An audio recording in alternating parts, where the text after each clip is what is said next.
Hey, what's going on, everybody? BDF44 coming at you with another video. All right, so I'm listening to, I read an excerpt that is reportedly quoted from Kyrie Irving. He was essentially saying he wished he communicated better with LeBron James back in the day when he was with him with Cleveland because they weren't talking as much back then.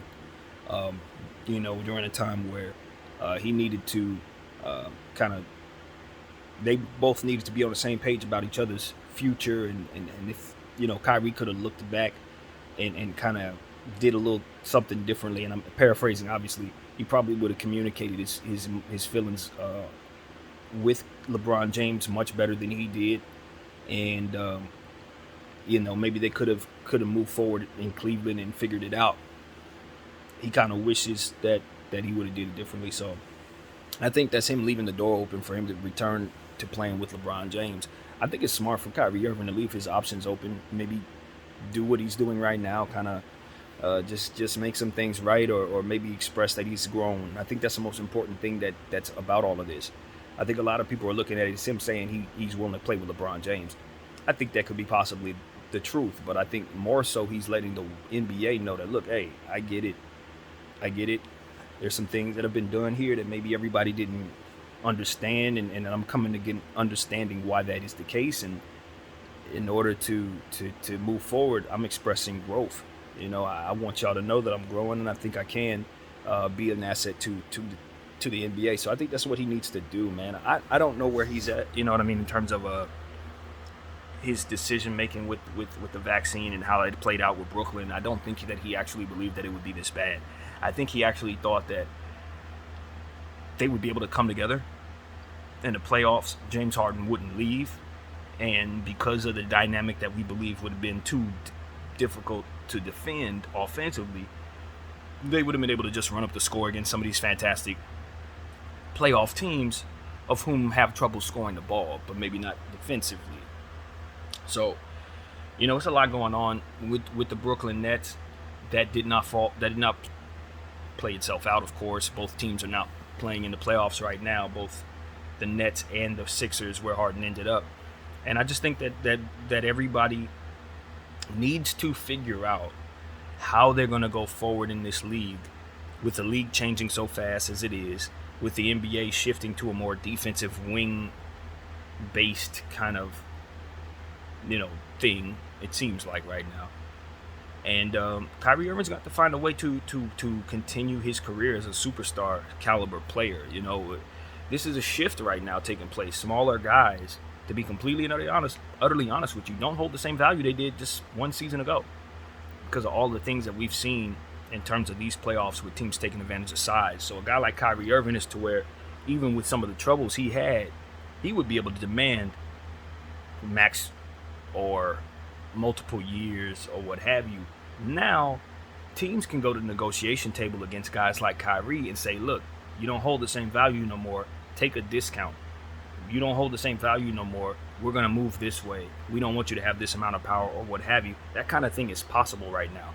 I'm not certain that's happening because obviously I'm not behind the scenes. But if I'm reading the tea leaves and how the league is changing, coupled with the way the league has behaved the last several times it changed, players that don't fit the way the league is changing often have to run into trouble like what I'm describing. So I think Kyrie Irving, from a negotiation standpoint, this can serve a purpose as helping him and his value going forward. I think also he's naturally growing. I think that's also part of it. And I think he does want to leave the door open to play with LeBron James again, because I think they both could use one another right now, to be completely honest with you. Now, you guys know me as a Lakers fan. I've already been on camera. I've already made a video about this about 2 days ago, where I don't want Kyrie Irving to be signed on this team at that price. It doesn't mean I don't want him added to our roster. It just means that I want to be able to have so much other talent around him that I can afford to have. And if he's at a certain price, no different than everything else we got, we can't get ourselves everything that I want to get for our team. So that's just my mindset, my mentality. I do not believe that you can win anything without having a multitude of options. I think it's the way I'm looking at it. You got to have options. You got to be able to audible out of things. You got to be able to have defensive players. You got to be able to have guys who can slow it down. You got to be able to have guys who can speed it up. You got to be able to have guys who could take it off the dribble, and that's why Kyrie Irving still holds massive amounts of value in my mind. Because as I look at these playoffs and I look at the Dallas Mavericks and how they turn the ball over, I look at the Golden State Warriors and their turnover issues, I look at the Miami Heat and how they have ball handling issues with some of their guards. I look at the Boston Celtics and see how Marcus Smart was stripped 100 times to close out game 5 or whatever it was. Kyrie Irving still holds value because of his unlimited dribbling moves. He can still take the ball off the dribble and get to his spots probably better than everyone else because of his ability. So that right there means that he should be an asset to anybody, assuming that he's ready to play 82 games plus playoffs. That's the problem. You can't. And Kyrie knows that. And these are the type of things that keep you from being able to believe that you can trust him for as long as you need to 82 plus playoffs. It's because he didn't communicate with LeBron James and they let that narrative run that he didn't want to play with the man and that and all this and that, the beef and whatever. Those are the type of things that cater to why that is the case. So I think Kyrie Irving, this is what I was calling for Kyrie Irving to do during the vaccine year. This is the mentality I want him to have. Understanding that you're going to have to sacrifice fully something. See what I surmised Kyrie was doing was what I'm going to call rich people sacrifice. Because a rich person sacrifice, they sacrifice it. Yeah, they may have to spend a day working at McDonald's for whatever reason they choose, but they don't have to be there. They don't have to be there. It's a sacrifice of will. Yeah, I will do this. I choose. I will make it so that I will be inconvenient by choice so that it's best for this. Like, that's a rich person sacrifice. Him not taking the vaccine for the good reasons that he did, because I believe there were good reasons. He was standing up for people who didn't have a chance to keep their jobs because they were, like, I get the entire message. But what I'm saying is, it's a sacrifice he could afford to make. If he were in my position right now, that would not be something he would be afforded to do. And I think he understood that's why he did it. But it comes with something.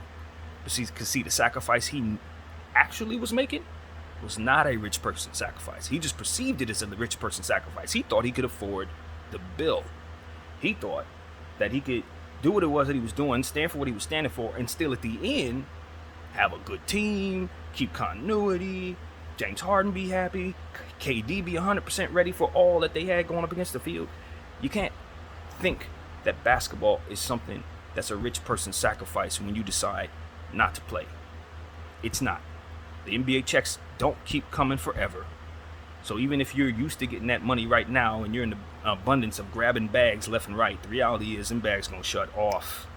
As soon as you stop being a basketball player, that type of money don't come around that easy for basketball players. They gotta find other avenues to get it.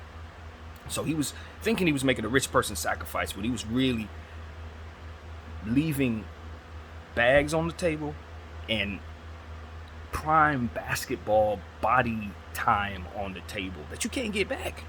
Neither of which he can get back. And mind you, this is somebody who is and I say this with respect to who I pray to, a god on the basketball floor. If he was 7 feet tall, he'd be one of the 3 greatest players to ever play the game because of his ability to dribble. If he had lengthy, wingy body like Anthony Davis and that dribbling mindset and that dribbling ability, man, there would never be a player that could do the things that Kyrie would be able to accomplish. And so, like, that's not his body. That's not what he can provide to the table. So that makes him so that some of the choices that he made cost him more than it would have cost an Anthony Davis. It would have cost a Joel Embiid. Than it would have cost somebody else who naturally affects more of the basketball floor. And that is something that I think Kyrie needs to believe, man. That's the word. He needs to believe that. He needs to not think that he's a god on the court, even though he is. He needs to understand that regardless of what it is he can do dribbling the ball, there's still so many other aspects that he cannot account for. And because of it, you're going to need other players on the team at a certain price to hold that weight down. That's the problem. Basketball is a sport that needs so damn much. And you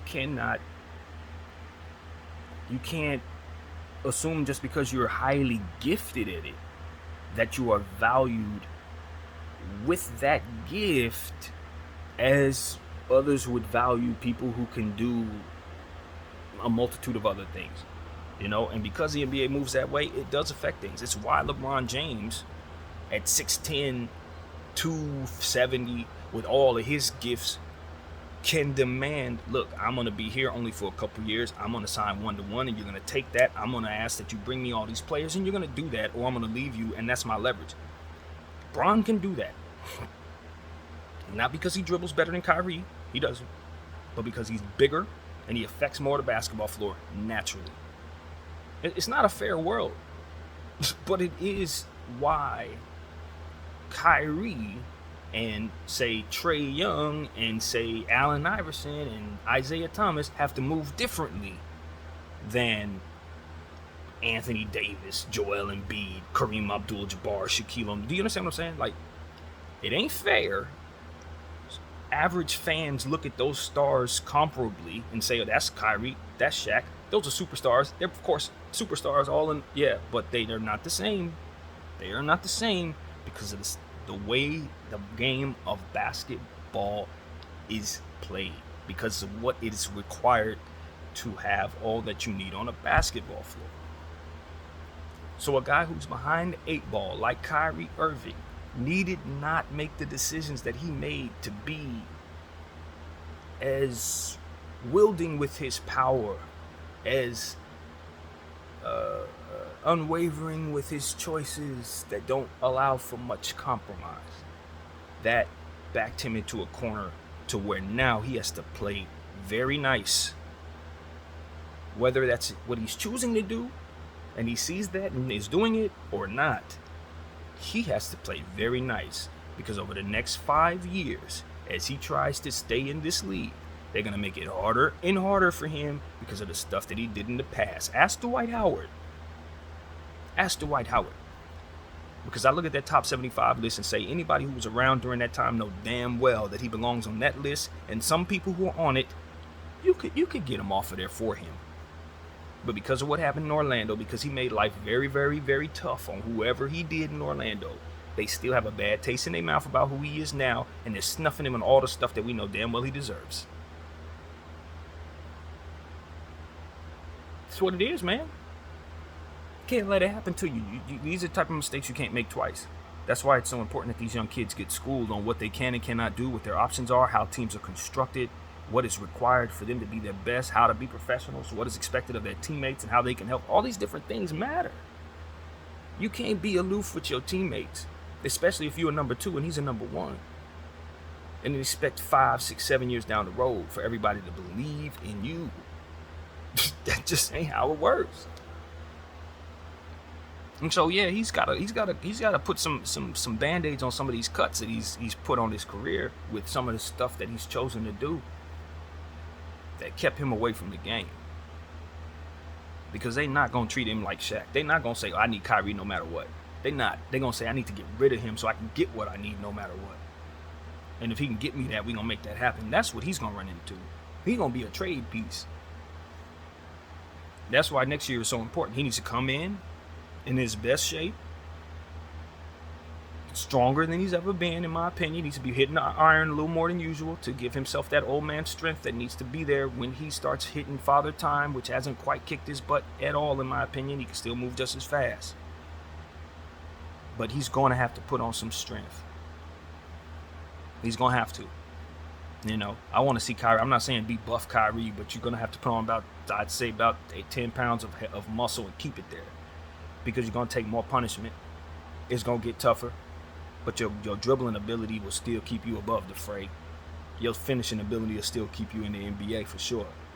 But he's going to have to get more effective defensively. And he's going to have to get tougher. When he gets switched out on, people start hunting him, he's going to have to be able to sneakily get some of the matchups or win some of those charge calls or something. That's his way. And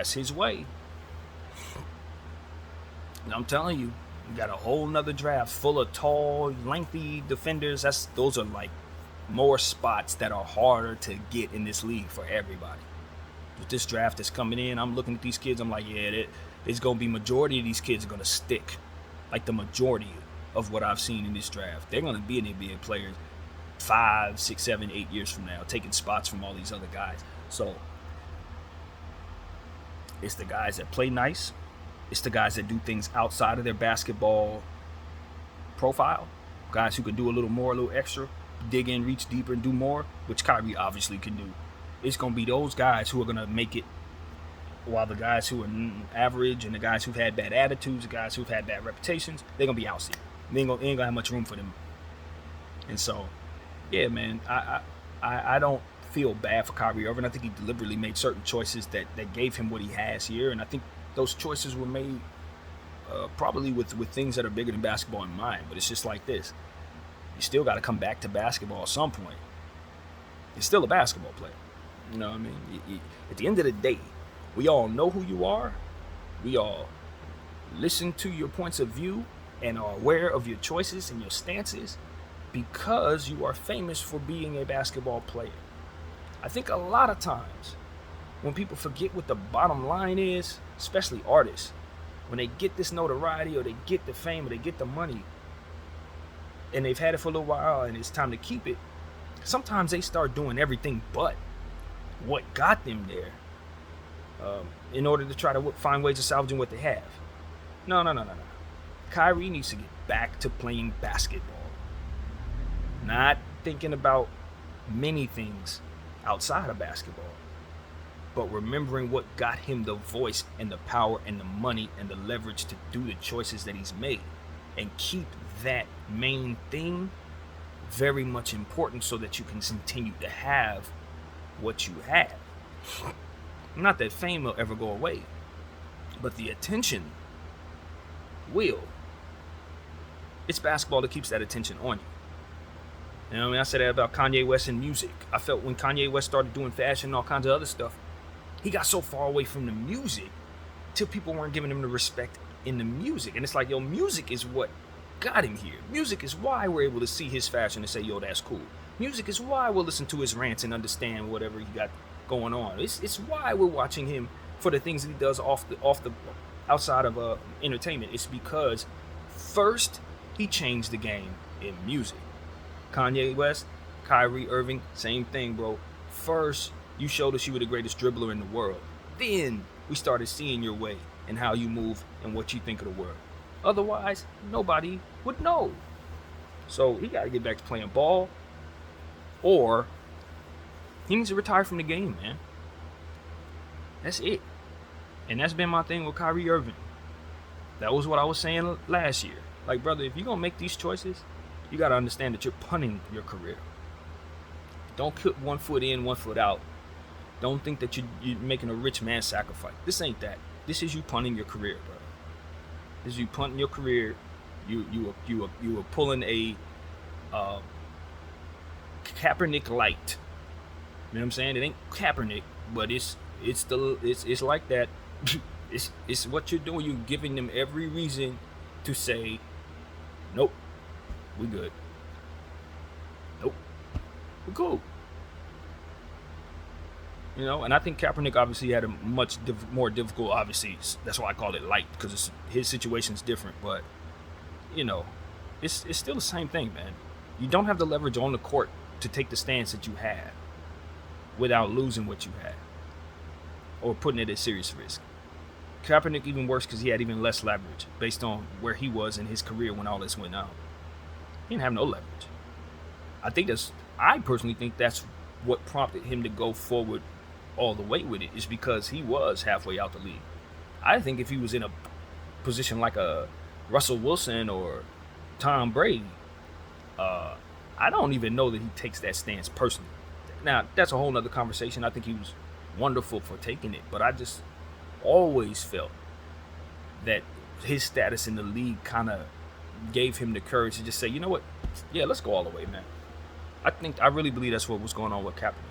I don't know if Kyrie was really considering that when he was taking his stance on the vaccine. I don't think he was thinking, you know what, yeah, my career is in the balance. Let's just go ahead and see what happens. If it works out, it works out. If it don't, I'm already out. No, I don't think he was thinking that. I think he was thinking, I'm a $250 million player. They need me because, as he said, my name means billions to them, which it does. And, because of it, I'm going to move how I want to move. And while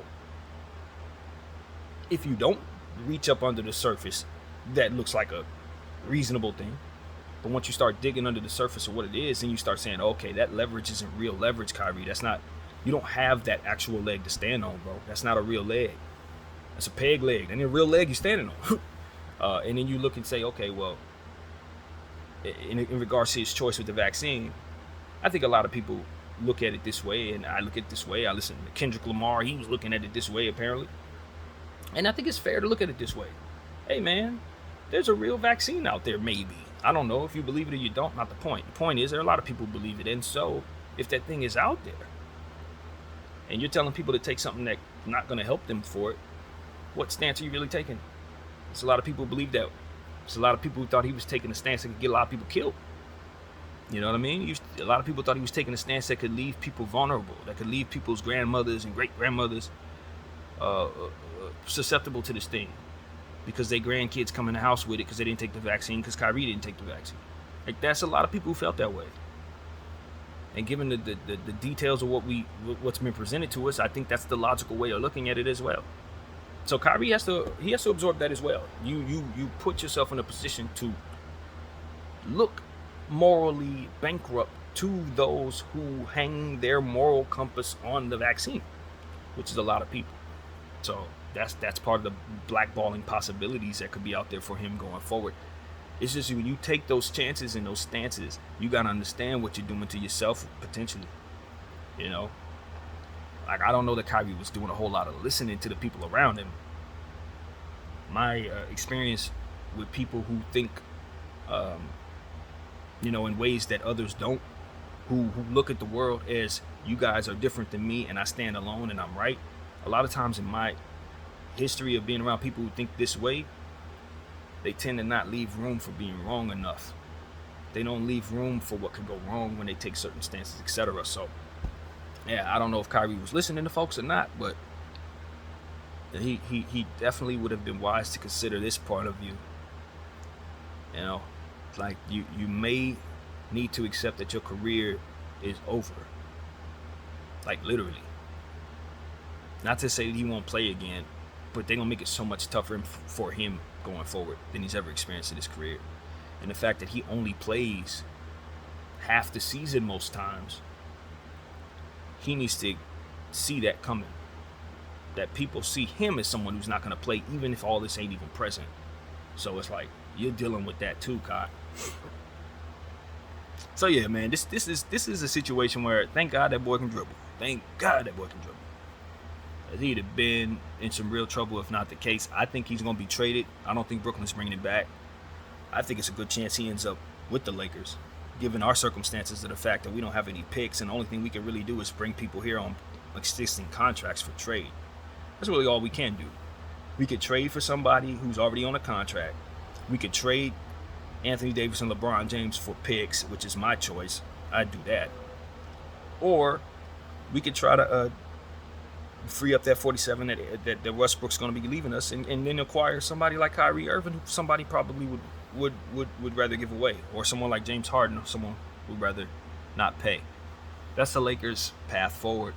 So I think it's a good chance Kyrie's a Laker next year, to be honest, even though it's not something I would choose. It is what it is. I think at the end of the day, when you have a player like Kyrie Irving, who's potentially someone who come to your team, the only thing you ask of him is that he be honest with the fan base. If for some reason you wake up in the morning, you say, you know what, man, I got a feeling 2 weeks from now it ain't working out. That's all we want to hear. That's it. Don't do us like Boston. Don't do us like Cleveland. Do not do us like Brooklyn. Don't. You're going to have hell here in a different way. We're a different type of fan base. If you were to come here, you'd start doing that stuff. You're going to hear a different type of, you're going to get a different type of energy. It's not that people are going to be threatening you or acting foolish or nothing like that. It's just going to be real. You're going to be ran out of town, bro.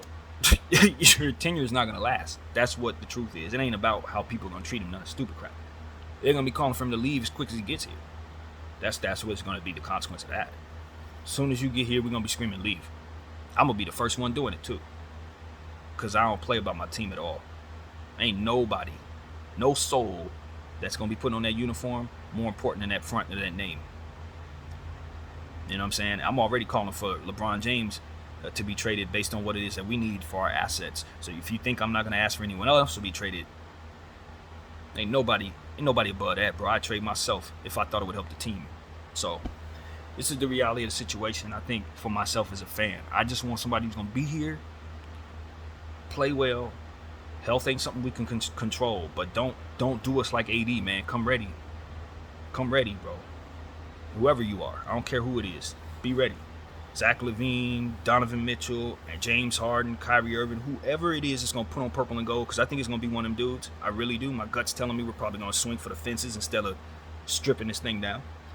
Y'all need to come ready, bro, because this is a league full of young players that play defense, interchangeable pieces, all that flexibility, all that is necessary. And if the fact of the matter is the Lakers are behind the 8 ball, you're going to be playing with some trash teammates next year if you're a Laker fan. If you're a Laker, you're going to be playing with some teammates that ain't as good as some of the other teams because we just don't have the assets. So you had better be ready to work, man. That's all I got to say.